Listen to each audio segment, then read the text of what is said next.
உலகம் முழுவதும் அவரை கொண்டாடுவார்களாம். அப்படிப்பட்ட நாட்களிலே நாம் இருக்கிறோம். கர்த்தர் உங்களை ஆசீர்வதிப்பாராக.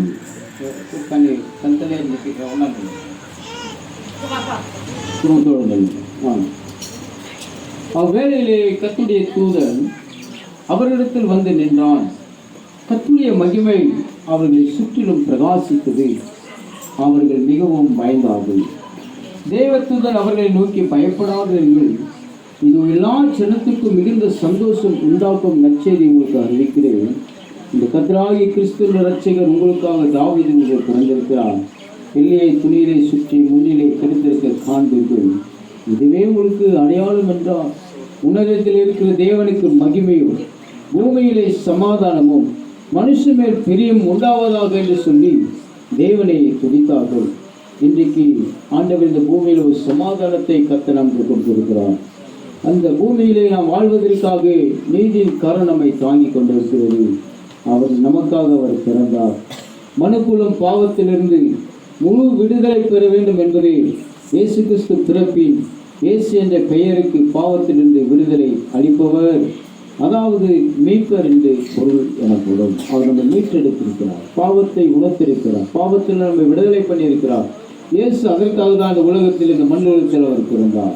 இயேசு பிறந்தார் என்ற செய்தி இவ்வுலகில் முதலாக ஆடுகள் வயல்வெளியிலே மேய்த்து கொண்டிருந்த மேய்ப்பர்களுக்கு இறை தூதரால் அறிவிக்கப்பட்டது. இயேசு மாட்டுத் தொழுவத்திலே பிறந்தார் என்பதை மேய்ப்பர்கள் மட்டுமே முதலாவது கண்டனர்.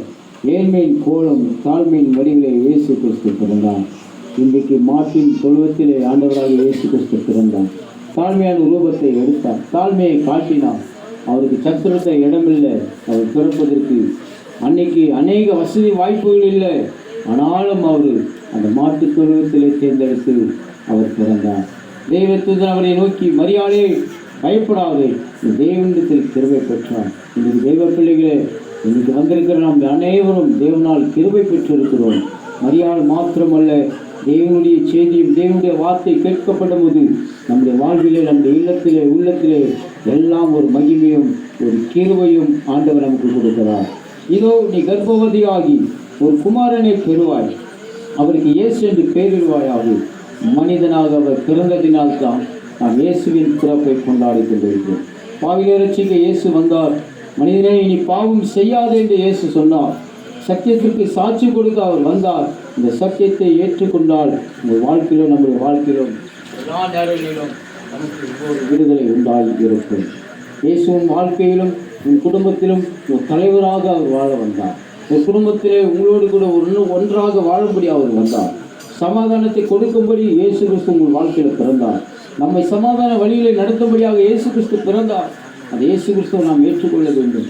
ஏசாயா தீர்க்கதரிசி கிறிஸ்துவில் சொல்லுகிறார், நமக்கு ஒரு பாலகன் பிறந்தார், நமக்கு ஒரு குமாரன் கொடுக்கப்பட்டார், கர்த்தத்துவம் தோளிகள் இருக்கும், அவர் நாமும் அதிசயமானவர், ஆலோசனை கர்த்தா, வல்லமுள்ள தேவன், நித்திய பிதா, சமாதான பிரபு எனப்படும். தெய்வ அன்பை நமக்குள்ளாக ஊற்றி நம்மிலே வெளிப்படுத்த உலகில் காண்பிக்க அவர் பிறந்தார். நாம் தேவனுடைய ஜனமாக மக்களாக மாறும்படி அவர் இயேசு கிறிஸ்து உலகத்தில் பிறந்தார். பாவம் சாபம் பிசாசு போன்றவற்றிற்கு முடிவு உண்டாகும்படி இயேசு மனிதனாக பிறந்தார். பிசாசின் கிரையில் அழிப்பதற்கே இயேசு பிறந்தார். தெய்வ மகிமையில் பூமியில் எவ்விடத்தில் வெளிப்படும்படியாக இயேசு கிறிஸ்து பிறந்தார். நாம் மகிமைப்படும்படி அவர் பிறந்தார். அன்பானவர்களே, அவரின் பிறப்பை நாம் நினைவு கூறாமல் ஒரு நாளும் எப்பொழுது இருக்கவே கூடாது. அவர் பிறந்தது நமக்காக என்று சொல்லி நாம் நினைவு கூற வேண்டும். நம்பிக்கை திருச்சபை கொண்டு இயேசு கிறிஸ்துவின் நாமத்தினால் உங்கள் அனைவருக்கும் கிறிஸ்துமஸ் வாழ்த்துக்களும் அந்த புத்தாண்டு வாழ்த்துக்களும் உங்களுக்கு நான் தெரிவித்துக் கொள்கிறேன். கர்த்தரை ஆசீர்வதிப்பாராக. நாம் செபிப்போம். இவரை நேசிக்கிறதான பருவத்திலாகவே ஆண்டவரே, உங்களுடைய அன்பின் கரத்தினால் இவரை தாழ்த்தி ஒப்புக் கொடுக்கிறோம். கர்த்தர் செய்த எல்லா நன்மைகளுக்காய் ஸ்தோத்திரம். இப்பொழுது கூட அருமையான ஆண்டவரே மகன் ஆண்டவரே ஸ்தோத்திர அன்பரிசி ஆண்டவரே, அவர் கணவர் கூட பிள்ளைகளோடு கூட தகப்பனார் கூட சகோதரியோடு கூட சபையோடு கூட இந்த நாளிலும் 2024 ஆண்டு முழுவதும் பிள்ளைகளை வழிநடத்தி எத்தனையோ போராட்டம், எத்தனையோ பிரச்சனைகள், எத்தனை விதமான ஆண்டவரே துன்மார்க்கன் ஆண்டவரே எங்களுக்கு விரோதமாக எழுப்பப்படும் போது ஆண்டவர் கூட இருந்தீரே. உங்களுக்கு நன்றி அப்பா. நல்லா தேவையில் கற்று சந்திக்கிறேன். பிள்ளைகளுக்கு ஜீவன ஆயுஷ் நாட்கள் கற்றுக் கொடுக்கிறேன். சமாதான வழியை காண்பிக்கிறேன். உங்களுக்கு கூடாக்கூடிய நன்றி அப்பா. அந்த நாளுடைய பிறப்பின் மாதங்களை நான் நினைவு கூறுகிறோம்.